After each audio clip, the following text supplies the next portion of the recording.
Tout au long de la journée, nous avons parlé de mobilité, de déplacement, d'un peuple qui est en mouvement, qui est en marche, que notre vie est un pèlerinage vers Dieu, comme la parole de Dieu aujourd'hui, celle que nous venons d'entendre ici, mais qui est proposée pour toute l'Église à travers le monde, comme elle nous parle bien de ce thème, de cette réalité de déplacement. Et avez-vous remarqué la belle pédagogie de Jésus? Il y a le tour. Les pêcheurs arrivent, sont en train de nettoyer leurs filets. On sait par la suite que la pêche n'a pas été bonne, toute la nuit sans rien prendre. C'est le matin, parce que sur le lac de Galilée, on fait la pêche la nuit. Ils arrivent et c'est fini. Jésus commence par les inviter, bien sûr parce qu'il y a une foule qui veut l'entendre, à s'éloigner un peu. Un petit déplacement. Rembarquez, montez dans la barque. On s'éloigne un peu. Déjà, c'est un déplacement.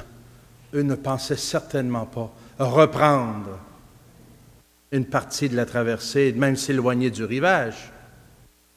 Et là, Jésus enseigne les foules. Et ensuite arrive le grand déplacement. Avance au large et jetez les filets pour prendre du poisson. N'est-ce pas souvent ce que le Seigneur fait avec nous? Il commence parfois par des petits déplacements, des petits dérangements, des petites invitations qui nous font faire quelques pas. Et lorsqu'il voit qu'on est prêt, qu'on accueille déjà avec confiance ces quelques pas, il nous fait sauter. Pas dans le vide, il nous fait faire le grand saut dans la foi, dans la confiance. Avance au large. Pour nous autres, Québécois, gens de ce coin de pays, quand on pense au large, on le voit au loin là-bas. Regarde le large. On a envie de regarder le plus loin possible, l'autre côté du lac, l'autre côté des montagnes. Le large, c'est loin, dans notre langue française, pour nous ici. J'ai appris lorsque j'ai travaillé un petit peu en Colombie avec la langue espagnole, eux utilisent cette expression pour dire que les apôtres ont ramé et ont pris le large. Remaron mar adentro. Ça veut dire la même chose, mais le large, dentro, c'est en dedans, le dedans. Le large, il n'est pas juste par là. C'est pas juste vers là que Jésus nous invite. C'est aussi en profondeur. Avance en profondeur. Il y a la profondeur du lac, il y a la profondeur de l'aventure, du risque à prendre, de la confiance, mais il y a aussi entre en profondeur. Avance au large. Et on le sait, ça fait assez longtemps qu'on chemine et qu'on est en route avec lui, que si on veut prendre le large par là, c'est indispensable qu'on puisse prendre le large dans une relation bien enracinée, solide, de confiance avec lui.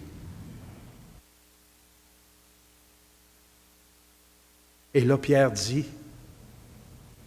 les autres devaient le penser, mais Pierre, il n'a pas peur de ce qu'il pense, il dit tout de suite, « Maître, nous avons peiné toute la nuit sans rien prendre. » Une analyse de la situation.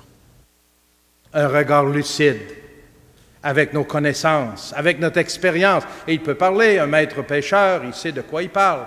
Maître, c'est pas la peine, nous savons. Toi, tu es un fils de charpentier, hein? Tu connais pas ça, mais nous, on est des pêcheurs. Oublie pas ça. Il n'y a rien à faire, humainement parlant. Et là, il va dire les mots que moi, me résonnent toujours comme des mots d'une profondeur et d'une foi que je désire et que je souhaite pour moi et pour nous. Mais sur ta parole, je vais jeter les filets. Sur ta parole. Parce que j'ai confiance en ce que toi tu me demandes, à ce que tu m'offres, la direction dans laquelle tu pointes, sur ta parole, je vais jeter les filets. J'ai confiance en celui qui me parle et qui m'envoie au large. Vous savez, en même temps cette année, puis j'ai eu un petit peu de misère à voir pourquoi le pape faisait ça. En même temps, le synode sur la nouvelle évangélisation qu'on veut pour continuer d'annoncer l'Évangile, répondre aux défis titanesques de la mission chez nous. En même temps, il met l'année de la foi. Quand on lit cette parole, on comprend. Si on n'est pas solidement raciné dans la foi, oublions l'évangélisation. Si on n'est pas à l'écoute et prêt à obéir à sa parole et sur sa parole partir, c'est pas sûr que ça va porter du fruit. On reviendra nous aussi comme les apôtres, les filets vides, bredouilles. Cette année de la foi que nous commencerons dans à peine un mois, ce sera l'occasion à nouveau pour nous, baptisés, pour nous engager dans cette Église, à laisser la parole à nouveau nous déplacer, nous dévisser, pour employer l'expression d'Alain ce matin, nous restaurer, nous convertir, nous remettre debout et en marche. Parce que nous aussi, nous aurions bien des raisons de dire « Nous avons peiné toute l'année. Nous avons peiné ces dernières années sans rien prendre. Quelques petits poissons. Ça ne vaut même pas la peine de repartir. On est en train de laver nos filets. On est prêt à tout ranger. » On a fait notre possible avec ce qu'on sait. Ça ne donne pas les résultats qu'on escompte, qu'on attend. Mais si on arrive, vous et moi, à dire « Mais sur ta parole, je vais jeter les filets », nous connaîtrons aussi ces filets remplis. Ce n'est pas de la magie, mes amis. Ce n'est pas une recette. C'est la foi qui transporte les montagnes.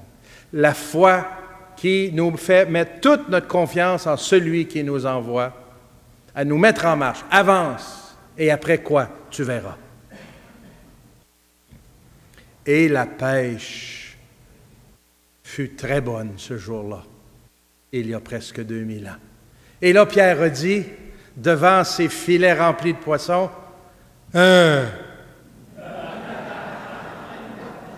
Et Jésus de lui répondre, Alléluia! La foi, la confiance en Jésus, en sa parole, en son Église qui nous envoie, m'apparaît le plus important pour débuter cette année. Après ça viendront les déplacements. Après ça, on sera prêt à aller et à faire le nécessaire. Moi, c'est ce que cette journée m'a apporté. Plus que repartir avec des valises pleines de gros dossiers et de tâches à faire, une journée comme celle-ci, moi, me donne des ailes pour partir à la mission. Avec tous les défis que vous pouvez vous imaginer, et ceux qu'on n'a même pas encore vus qui se présenteront, avec des ailes, on avance. Sur ta parole, je vais jeter les filets. Saint Paul, dans la première lecture,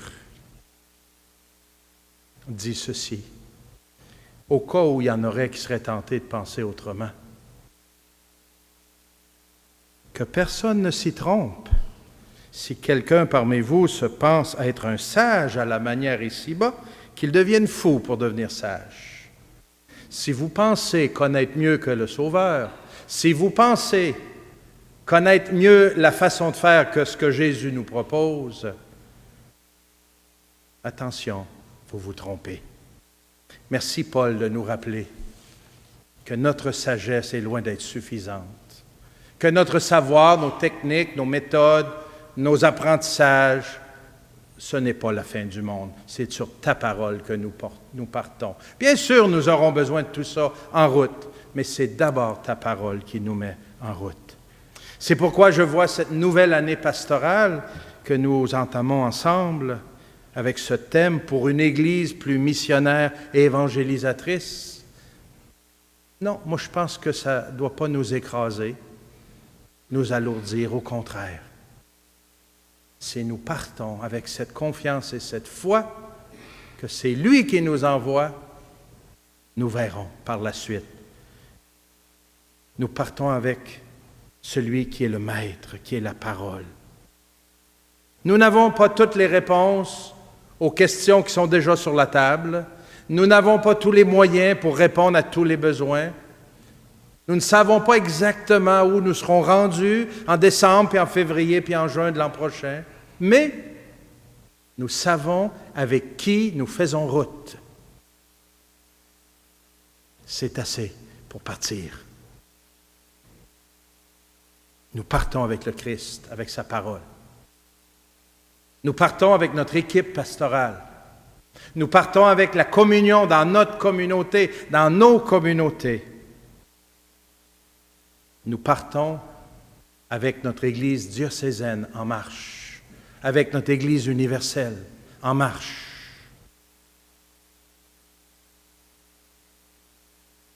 Et c'est pourquoi nous pourrons dire, en partant d'ici aujourd'hui, oui, devant tout ça, Seigneur, devant tous ces questionnements, ces défis, ces doutes, ces inquiétudes, ces affaires qui me tracassent, devant tout ça,